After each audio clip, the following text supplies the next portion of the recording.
Hello guys, welcome to my channel. In this video, I'll be ranting about this Gigabyte Windforce RTX 4090. I got this from Tech 2027. And by the way, Tech 2027, thanks a lot. Very quick to respond to my inquiries, guys, and they were actually able to ship this out really quick. They shipped it out the day I ordered this and I got it the next day. Yeah, thanks a lot. And while I was talking to them, they did advise me to take a video of this while during unboxing.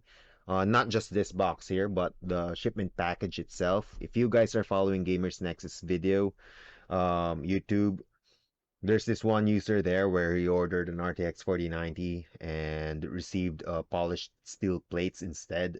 So we want to avoid that. So they did advise me to take a video while unboxing it. Again, the whole shipment package, all right? And well, I eventually made an unboxing video. I'm just glad it's an actual RTX 4090 that's inside. Anyway, here's a clip of it, and here are its contents. Originally, I was going to talk something about the cable and its performance, but I really cannot install it to my computer right now. Time doesn't really permit it. I'm just grateful that my brother-in-law, Michael, was able to lend his computer out to me, and I'm able to test this thing using his motherboard and CPU. It's an i3 12100, and right out of the bat, don't pair this one with an i3 or a 4-core CPU, right? You'd find out later. I was actually hoping that the i3 12100 would, you know, somehow make it work, but apparently not. The GPU utilization was really low or not really maximizing the thing. And if you're buying this thing, we'd know you're in it for the performance, right? And you'd be really limiting it using an i3. No idea with the i5. Well, I've seen some videos using i5. They got it to work. I think GPU utilization was basically around 100% in most games, if I'm not mistaken. I'm not sure. I didn't really look into i5s, just this i3 here. And apparently, no one has tried testing this thing with an i3 12th gen. Now I know why. All right. So instead, what I'd be ranting in this video would be my first impressions, my first impression on this card. What struck me the most is the PCIe 5.0 port. To me, guys, this thing seems really fragile. The PCI 5.0 adapter or connector is really the connector it says the connector itself rather, um they say it's fine. It's the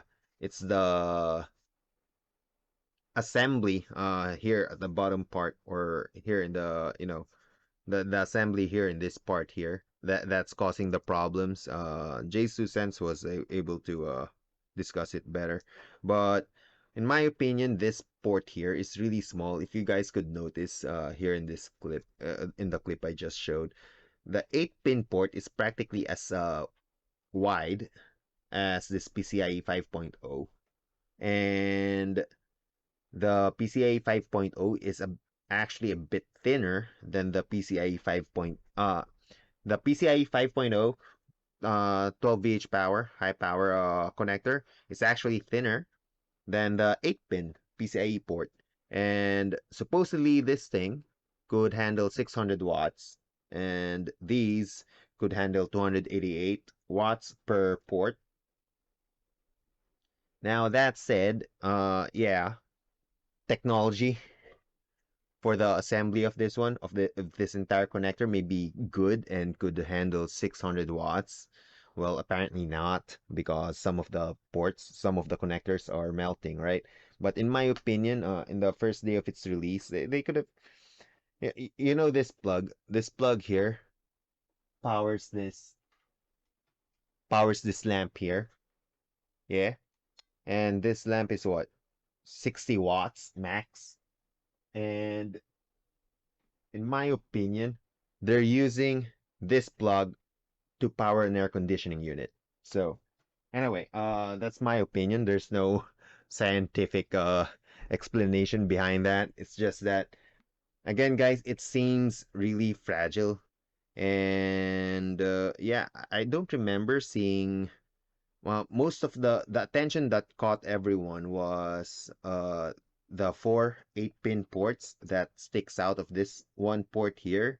Yeah, as you know, it seems a bit long and hard.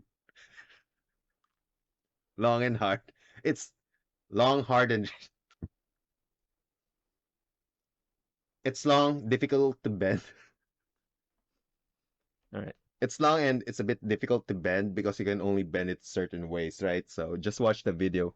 And I just can't believe that we focused on the four ports here, not really the integrity of this one here when it first got released. So anyway, that's all I'm saying. So that's what struck me the most, right? That's all there is to it. But to be fair, in regards to the video card itself, the 12 VH power connector here in this card here, it looks really solid. The build quality of it is really good. So yeah.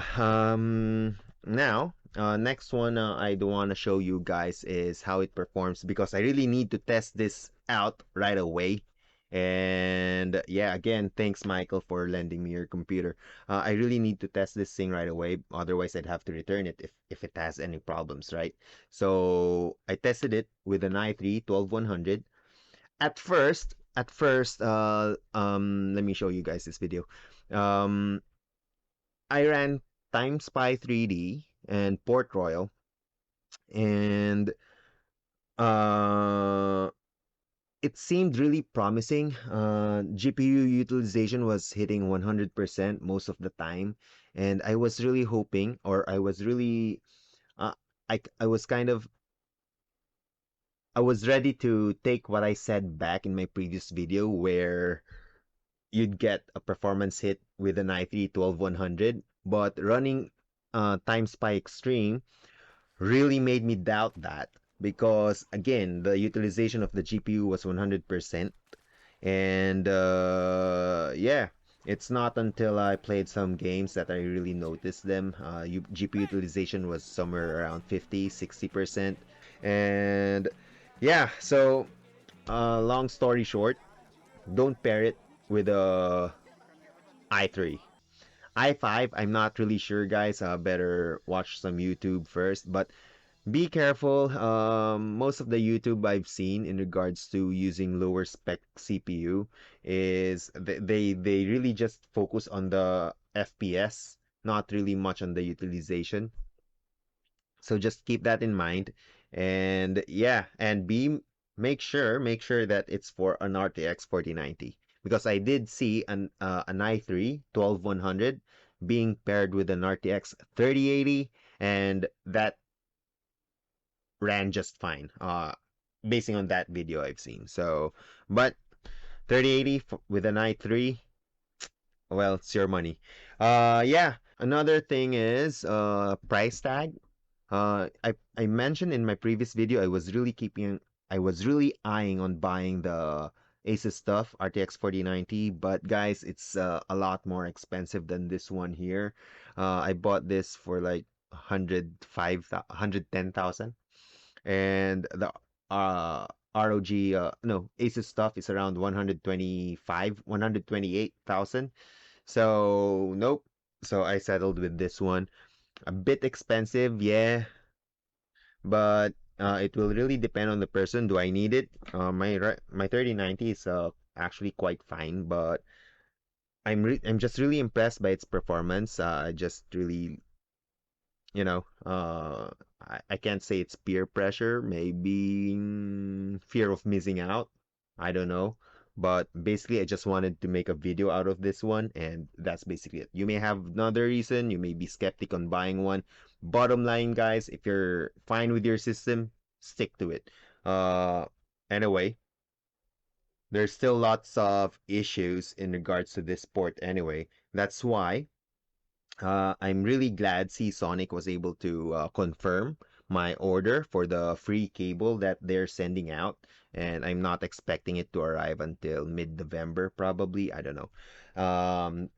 In that new port, I'd be making a new video, but it seemed really promising. It's just one 12-volt high power connector with two plugs. That's a higher rating cable.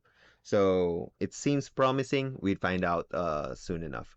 And yeah, without further ado, let me share you guys this video here. Yeah, after this one, I'd be concluding things. Do take note that while I'm running this, it's my first time running them. I tried to make a, spontaneous video out of it, but I got a bit surprised with the results I got. And yeah, yep. Game is smooth, yeah. Graphics looks nice, yeah. But check the GPU utilization out. 60 FPS. Right now my 3090 is running better than this. Yep. So there you have it, guys. Don't pair this with a 4-core CPU, right? Alright, continuing on to the conclusion. So there you have it. Some key highlights. The 12100, from what I've noticed, the air cooler, the free one, the stock one, if you may, runs really loud. So no, not really loud. It'll depend on your sense of hearing. But the i3's stock cooler is very impressive, but that said, it's quite loud as well. For those who opts for a more quiet solution, changing it to a larger air cooler maybe an option. But then again, you'd be spending more. You'd be losing, or you'd be missing the point in building a budget gaming PC, right? So but in general, i3, I tested it out. It's very nice, all right? And as I've tested this one on that motherboard, well, I'm just glad the RTX 4090 was able to perform well, basing on the Firmark Port Royal results. So it's pretty close to what other YouTubers are getting. So I'm really glad with that one. And performance, very impressive. Gaming performance with this CPU, nah. Don't even consider it at this point. And yeah. Oh, and by the way, this case here, oh, it turned off. This case here is a, why did it turn off? All right, it slept. And this computer here is a DLM21 from Dark Flash. It does say the GPU clearance is for 330 millimeters, and this graphics card here is 331 millimeters. But even if it is a 330, I'd still be hard pressed fitting it into this case. All right, and the fans, you won't be able to install it. It'll be really stuck in there. The fan blades will be hitting this one. If you're able to put it inside, you won't be able to put it inside without scratching this thing. That's all I'm saying. And even though if you remove the front panel, and because there are some grills here, right? So you really cannot uh jimmy it inwards. Jimmy it? Yeah, something like that. You really cannot, you'd be really hard pressed to make it fit. So try considering a larger case. The one I have is a DLX 21, and it fits that perfectly, but I won't be able to mount the side fans, or rather the side radiator. I'd have to remove that. So if you have a DLX21, make sure you have an AIO that's connected up top, or you have an AIO placed on up top or on the front side of the case, um, or an air cooler, whatever. For the CPU, I'm in regards to the CPU. And so yeah, that's it for this video. Anything I may have missed to say, I'd be saying that in the next video. I'd be pairing this one with my CPU. You know what the best part is? Waking up. If your work is really early and they message you that your work's canceled, best feeling ever. So I may have the time to install this thing into my computer later this day. So anything I may have missed saying in this video, I just say it there. Be sure to subscribe, hit the alert button as to not miss some of my video contents. And as always, see you in the next one.